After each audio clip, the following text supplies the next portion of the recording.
patient. That's the best way to stay sane while watching election returns Tuesday night. Or rather, the returns that begin on Tuesday night. Don't get antsy if everything isn't decided then. Whether it's Donald Trump and Joe Biden in the presidential election or a slew of other contests on the ballot, this could go on for a while. Also, stay curious. Don't land on one channel and stay there, particularly if it's Fox News or MSNBC. Surf wide and surf often. Visit credible media sites. Disinformation is going to be flying around like insults at a Trump rally. Beware its lure. The City News Bureau of Chicago had a saying about the skepticism necessary to report accurately. If your mother says she loves you, check it out. Good advice. Use it. Sorry, Mom, I've been writing some version of a how to watch election returns column for 20 years. It's easy to say that coverage this year is shaping up to be different than any other. Easy to say because it's true. Every network has gone on record preaching patience, saying it won't rush to judgment. They're preparing their viewers for a different kind of night, one that could play out over a longer period of time. The COVID-19 pandemic has changed the way a lot of people vote, and how votes are counted. It isn't chaos, not at all, but it might appear somewhat chaotic in the moment. Some networks may fuel that impression. With that in mind, there are some things to consider. First, President Donald Trump is likely to complain about the process. He did so in 2016, too, but as the incumbent, he has more power. This is not a statement of political bias. This is a recognition that has been doing that already, a lot. He has said there should be a winner chosen on election night, that this would constitute a legitimate outcome. That's wrong.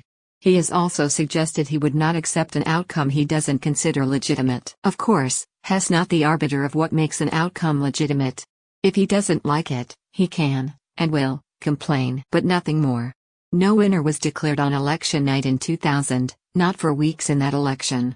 Nor in 2004. With a massive amount of early voting and mail-in ballots paired with a disparity in when states begin counting those votes, it's likely to take a while to determine a winner. The most important thing for networks is to wait for the process to play out and report on it accurately. It's important for viewers, too. And remember, you have a choice here. If you hear any so-called expert on TV say it's a problem if a decision isn't made Tuesday night, change the channel. Vote with your remote, but actually vote, too. Also, Trump, who's trailing in many polls, and the Republican Party have made a point to preemptively delegitimize the results in some states, challenging the voting process all along the way. For instance, in Pennsylvania, a crucial swing state, Trump's campaign is videotaping early voters, a move some contend amounts to intimidation, and fighting to limit how late mail-in ballots can be accepted. There is no reason to believe this will not continue on election night and beyond. Again, not politics. Facts.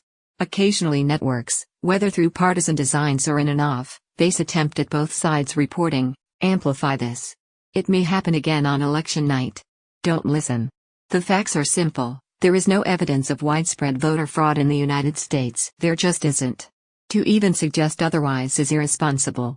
As the nonpartisan Brennan Center for Justice puts it in an extensive report, fraud is very rare, voter impersonation is virtually non-existent, and many instances of alleged fraud are, in fact, mistakes by voters or administrators. The same is true for mail ballots, which are secure and essential to holding a safe election amid the coronavirus pandemic.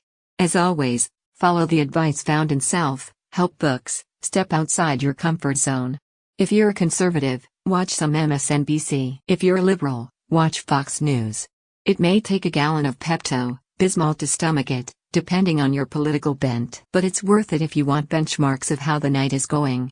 You're far better served doing that than simply having your own preconceived notions repeated to you ad nauseum. Scroll your social media feeds with caution. Twitter, Facebook and TikTok have put in place various ways of flagging false and misleading posts, but they're hardly foolproof. It's the Wild West out there on those platforms. This is good advice every day, by the way. But there's no telling what people will claim Tuesday night. Finally, if anyone, Trump, Joe Biden, supporters, detractors, anyone, claims victory before legitimate news sources have confirmed it, ignore them. Turn off the TV for a bit.